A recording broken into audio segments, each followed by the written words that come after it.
പക്ഷെ ശബരിമലയുമായി ബന്ധപ്പെട്ട് ഇപ്പൊ എല്ലാവർക്കും അറിയാം, അയ്യപ്പൻ തന്നെ അവിടെ ഉണ്ടോ അതോ ഇവന്മാര് മുക്കി കട്ടുകൊണ്ട് പോയോ എന്ന് ഒരു സംശയമാണ്. എനിക്ക് തോന്നുന്നു ഈ ആഗോള അയ്യപ്പ സംഗമം നടത്തിയപ്പോൾ തന്നെ അയ്യപ്പ അവിടെ നിന്ന് മുങ്ങിയിട്ടുണ്ട്. ഇപ്പൊ ഈ സ്വർണം ഉള്ളതെല്ലാം ചെമ്പായി, പിന്നെ പിന്നെ നെയ്ത്തേങ്ങ വലിയ വരെ കള്ളക്കടത്തും കള്ളമെന്നാണ് പറയുന്നത്. മൊത്തത്തിൽ ശബരിമല കൊള്ള കേന്ദ്രമായി. ഈ മുംബൈയൊക്കെ അധോലോക കൊള്ള സംഘം എന്നൊക്കെ പറയുമ്പോൾ ശബരിമല ഇപ്പൊ കൊള്ളക്കാരുടെ താവളമായി മാറിയിരിക്കുന്ന ഒരു അവസ്ഥയാണ്. ദേവസ്വം ഇപ്പോഴത്തെ ദേവസ്വം പ്രസിഡന്റ് മുൻ ദേവസ്വം മന്ത്രിയെ പറയുന്നു, മുൻ ദേവസ്വം മന്ത്രി അതിന്റെ മുന്നത്തെ ദേവസ്വം പ്രസിഡന്റിനെ പറയുന്നു. അങ്ങനെ മന്ത്രിമാരും പ്രസിഡന്റുമാരും ഒക്കെ അങ്ങോട്ടും ഇങ്ങോട്ടും തമ്മിത്തല്ലും ബഹളവുമാണ്. ഇതിനിടയ്ക്ക് ഒരു ഉണ്ണികൃഷ്ണൻ പോറ്റിയെന്ന് പറഞ്ഞൊരുത്ത് എവിടെ നിന്നോ വന്ന് നടൻ ജയറാമിന്റെ വീട്ടിൽ വരെ ദ്വാരപാലകരുടെ കവാടം കൊണ്ടുവച്ച് പൂജ നടത്തി. ഇത് അയ്യപ്പന് ചോദിക്കാനും പറയാനും ആരുമില്ല. CPM അങ്ങ് അയ്യപ്പനെ ഏറ്റെടുത്തു, അവർക്ക് എന്തും കാണിക്കാം എന്നുള്ളത് പോലെയാണ്. ഇവിടെ ഏതെങ്കിലും തരത്തിൽ സാധാരണക്കാരുടെ പണം കുത്തൊഴുകി വരുന്ന ഒരു സ്ഥലമാണ് ശബരിമല എന്ന് പറയുന്നത്. പണക്കാരൻ്റെയും ഉണ്ടാകുമെങ്കിലും സാധാരണക്കാരൻ്റെയാണ് കൂടുതൽ.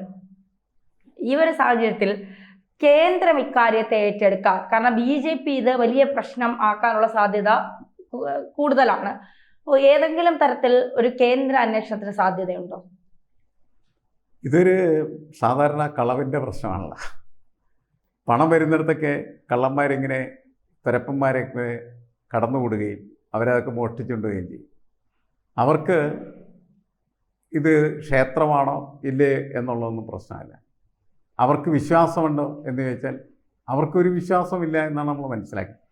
ഏറ്റവും വിശ്വാസശൂദ്രരായ ആളുകളാണ് ഇവിടെ അയ്യപ്പനെ ചുറ്റിപ്പറ്റി അതിൻ്റെ ചുറ്റുമായിട്ട് ഇങ്ങനെ പറന്ന് നടക്കുന്നത് എന്നുള്ളതാണ്. എന്നുവെച്ചാൽ ഒരു വിശ്വാസമില്ല എങ്കിൽ പോലും വിശ്വാസ സംരക്ഷകരായിട്ട് ഉദ്യോഗസ്ഥന്മാരാണ് ഇതിൻ്റെ ഒരു പ്രധാനപ്പെട്ട കക്ഷികളായിട്ട് എപ്പോഴും വരുന്നതെന്നാണ് നമ്മൾ മനസ്സിലാക്കുന്നത്. കാരണം ഇതെല്ലാം കൈകാര്യം ചെയ്യുന്ന ഉദ്യോഗസ്ഥന്മാരാണ്.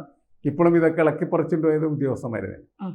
അപ്പോൾ ഈ ഉദ്യോഗസ്ഥന്മാർ ഇതെല്ലാം കൊള്ള നടത്തുന്നതിന് വേണ്ടി അവർ അഭിനവ ഭക്തന്മാരായിട്ട് അഭിനയിച്ച് നടക്കുന്നു എന്നുള്ളതാണ്.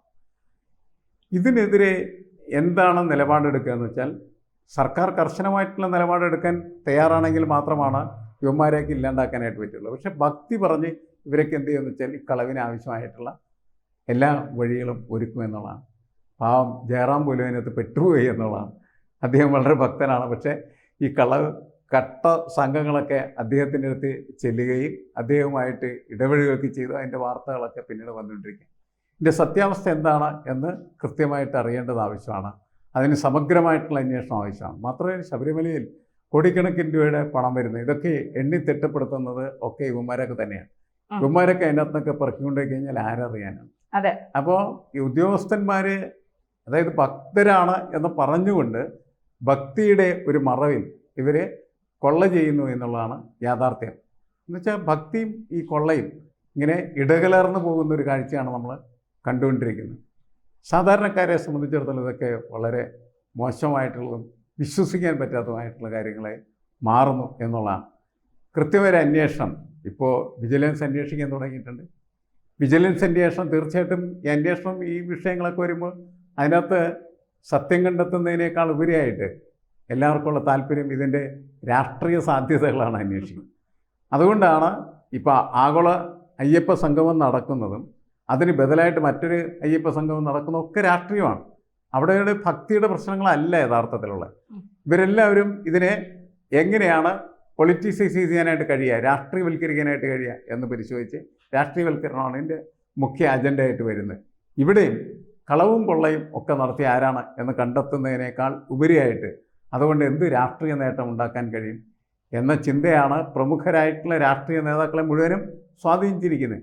അതിൻ്റെ അടിസ്ഥാനത്തിലുള്ള പ്രവർത്തനങ്ങൾ, ധർണകൾ, സമരങ്ങൾ, അന്വേഷണം ആവശ്യപ്പെടൽ ഇതൊക്കെ നമ്മൾ കാണാൻ പോവുകയാണ്. കുറച്ച് ദിവസം കഴിയുമ്പോൾ ഇതൊന്നും ഉണ്ടാവില്ല. അയ്യപ്പനും അതേപോലെ തന്നെ ഈ കൊള്ളയും ഒക്കെ ആളുകളുടെ അവരുടെ സ്മരണയിൽ നിന്ന് തന്നെ പോകും. നമ്മുടെ പൊതുസ്ഥിതി അതാണ്. യഥാർത്ഥത്തിൽ അതാണ് വേണ്ടത്. അല്ല, ഇവിടെ കളവ് നടന്നിട്ടുണ്ട്. എന്താണ് ആ കളവിൻ്റെ അടിസ്ഥാനം? എത്രമാത്രം പണമാണ് മോഷ്ടിക്കപ്പെട്ടിരിക്കുന്നത്? ആരാണ് അതിന് ഉത്തരവാദി? അതിന് ഒത്താശ ചെയ്തവരാർ? ഇവന്മാരൊക്കെ കൃത്യമായിട്ട് കണ്ടുപിടിച്ച് കൊണ്ടുവരികയും അത് നിയമത്തിൻ്റെ മുന്നിൽ എത്തുകയും അവർക്ക് കൃത്യമായിട്ട് ശിക്ഷ വാങ്ങിച്ചു കൊടുക്കുകയും ചെയ്യും. വിശ്വാസികൾ പറയും അയ്യപ്പനെ പറ്റിച്ചവനൊന്നും രക്ഷപ്പെടില്ല എന്ന് പറയും. പക്ഷേ ഈ കള്ളന്മാർക്ക് അതൊന്നൊരു പ്രശ്നമായിരിക്കില്ല എന്നാണ് ഞാൻ കണക്കാക്കുന്നത്. കാരണം കള്ളൻ എന്ന് പറഞ്ഞാൽ ആദ്യം തന്നെ അയ്യപ്പൻ്റെ അനുഗ്രഹം വാങ്ങിച്ചിട്ടാണ് ഇതിനൊക്കെ നടക്കുന്നത്. അതാണ് പ്രശ്നം. ഞാനിത് എടുക്കുകയാണ് അതെ അതെ, ഞാൻ അങ്ങനെ പറഞ്ഞിട്ടൊക്കെ ആയിരിക്കും അവർ പ്രവർത്തിക്കുന്നത്. അവർക്ക് യാതൊരു നാണവുമില്ല എന്നുള്ളതാണ്. ഒരു മടിയുമില്ല അത് ചെയ്യാനായിട്ട്, ഒരു മനസാക്ഷി കുത്തുമില്ല എന്നുള്ളതാണ്. എന്നുവെച്ചാൽ ലക്ഷക്കണക്കിന് വരുന്നതായിട്ടുള്ള വിശ്വാസികളായിട്ടുള്ള മനുഷ്യരുടെ വിശ്വാസത്തെ, അതേപോലെ തന്നെ അവരുടെ ഒരു ജീവിത വ്യവസ്ഥയുടെ പ്രശ്നമാണ്. അതിനൊക്കെ ഇത്തരത്തിൽ എന്ത് ചെയ്യുക, തുരങ്കം വെക്കുക, അത് കൊള്ളയടിക്കുന്നതിനുള്ള ഉപാധിയാക്കി മാറ്റുക, ഇതൊക്കെ അവർ നിരന്തരമായി ചെയ്തുകൊണ്ടിരിക്കുകയാണ്. നമ്മുടെ സമൂഹത്തിൻ്റെ ഒരു സ്വഭാവ സവിശേഷതയാണ് ഈ അഴിമതിയും അതിന് അനുസൃതമായി അതിനെ വെള്ളപൂശലുമൊക്കെ നടക്കുന്നതായിട്ടുള്ള സംവിധാനങ്ങൾ. കൃത്യമായിട്ട് അന്വേഷണം, ആ അന്വേഷണത്തിലൂടെ ഈ കുറ്റവാളികൾ തീർച്ചയായിട്ടും എന്ത് ചെയ്യണം, വെളിപ്പെടേണ്ടത് ആവശ്യമാണ്.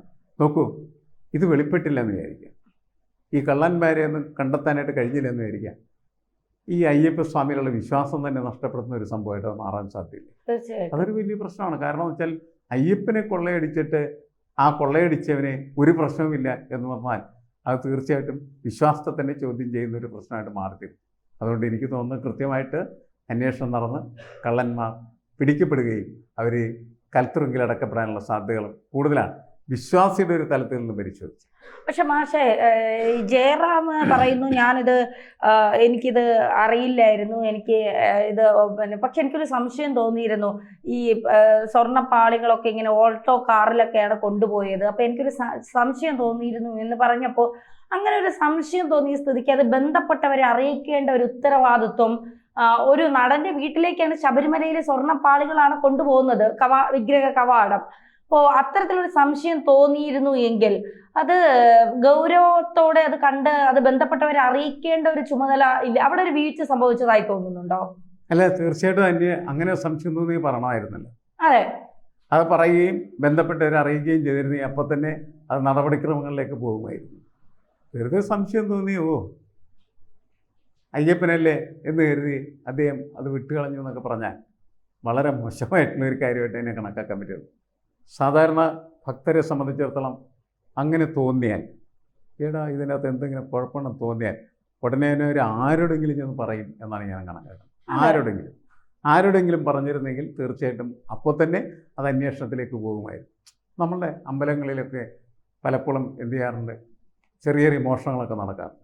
അതിൻ്റെ എന്തെങ്കിലും സൂചന തോന്നിയാൽ ഉടനെ പെട്ടെന്നത് ആ തോന്നുന്ന ആൾ അടുത്ത ആളോട് പറയുകയും അങ്ങനെ പറഞ്ഞ് പരന്ന് ആണ് പെട്ടെന്ന് എന്ത് ചെയ്യുന്നത്, അന്വേഷണത്തിലേക്ക് എത്തിച്ചേരുകയും അതുപോലെ തന്നെ കുറ്റവാളികൾ പിടിക്കപ്പെടുകയും ഒക്കെ ചെയ്യുന്നത്. ചിലതൊക്കെ പിടിക്കപ്പെടാതെ പോകുന്നുമുണ്ട്. പക്ഷെ മാഷെ, ഞാൻ എൻ്റെ അറിവിൽ ആദ്യമായിട്ടാണ് കേൾക്കുന്നത് ഒരു അമ്പലത്തിൽ നിന്ന് ഒരു ദൈവത്തിൻ്റെ ഒരു ദ്വാരപാലകരുടെ, അല്ലെങ്കിൽ ഒരുപാട് അമ്പലങ്ങളിൽ നമ്മൾ പോയിട്ടുണ്ട്, അമ്പലത്തിൽ നിന്ന് നമുക്ക് പ്രസാദം കിട്ടും, പൂവ് കിട്ടും, അതൊക്കെ നമ്മൾ വളരെ പ്രാർത്ഥനയോടെ വീട്ടിൽ കൊണ്ടുവന്ന് വയ്ക്കുന്ന ഈ വിഗ്രഹങ്ങളൊക്കെ വീട്ടിൽ വരുന്നു എന്നൊക്കെ പറയുന്നത് ജീവിതത്തിൽ ആദ്യമായിട്ട് കേൾക്കുന്ന കാര്യമാണ്. നമ്മൾ അത്രയും, കാരണം നമ്മൾ അതൊക്കെ തൊട്ട് തൊഴുതിട്ട് വലം വെച്ച് വരുന്നവരൊക്കെയാണ്.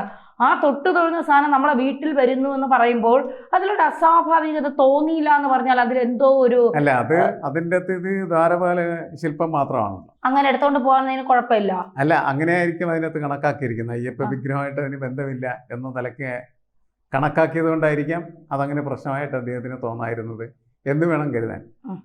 ഇനി ഒരുപക്ഷെ അയ്യപ്പ വിഗ്രഹം തന്നെ കൊണ്ടുവന്നാൽ അദ്ദേഹം എന്ത് ചെയ്യും എന്നുള്ള ചോദ്യം ആളുകൾ ചോദിക്കാൻ സാധ്യതയുണ്ട്. അതെ, അങ്ങനെ കൊണ്ടുവന്നിരുന്നെങ്കിൽ ഇദ്ദേഹത്തിന് സംശയം തോന്നിയാൽ ഇദ്ദേഹം പറയാതിരിക്കുമോ? അല്ലെ, നമുക്ക് ഞാൻ ഇദ്ദേഹത്തെ ക്രൂശിക്കാൻ വേണ്ടി ചോദിക്കുന്നതല്ല. സ്വാഭാവികമായിട്ടും ഇപ്പൊ ഏതൊരു മനുഷ്യൻ, ഇപ്പൊ നമ്മുടെ വീട്ടിലെ നാളെ പത്മനാഭസ്വാമി ക്ഷേത്രത്തിന്റെ വിഗ്രഹം കൊണ്ടുവന്നിട്ട് പൂജ നടത്തുകയാണ്, സ്വാഭാവികമായിട്ടും നമ്മളെ ഉള്ളിൽ തോന്നില്ലേ പത്മനാഭസ്വാമി ക്ഷേത്രത്തിലുള്ള വിഗ്രഹം എങ്ങനെയാണ് നമ്മുടെ വീട്ടിലെത്തിയത്? ഇത് ആരെങ്കിലും കൊണ്ടുവന്നതാണോ, അല്ലെങ്കിൽ ആരെങ്കിലും അറിഞ്ഞിട്ട് കൊണ്ടുവന്നതാണോ എന്നൊരു ചോദ്യം നമ്മുടെ സാധാരണക്കാരന്റെ മൈൻഡിൽ ഉണ്ടാവുന്ന പ്രശ്നമല്ല. തീർച്ചയായിട്ടും ചോദിക്കാം. അതൊരു കോമൺ സെൻസിന്റെ പ്രശ്നമാണ്. ആ കോമൺ സെൻസ് വെച്ച് തീർച്ചയായിട്ടും അങ്ങനെ സംശയിക്കുകയും ചോദിക്കുകയും ചെയ്യേണ്ടതാണ്. അതിവിടെ സംഭവിച്ചിട്ടില്ല.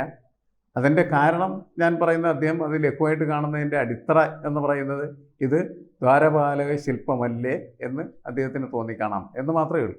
പക്ഷേ ഞാൻ പറയുന്നത് അവിടെ കൊണ്ടുവന്ന് പൂജ നടത്തുമ്പോൾ അതിന്റെ സ്വഭാവം മാറി അതൊരു ഭക്തിയുടെ തലത്തിലേക്ക് വളരുകയും വികസിക്കുകയും ചെയ്യുന്നു.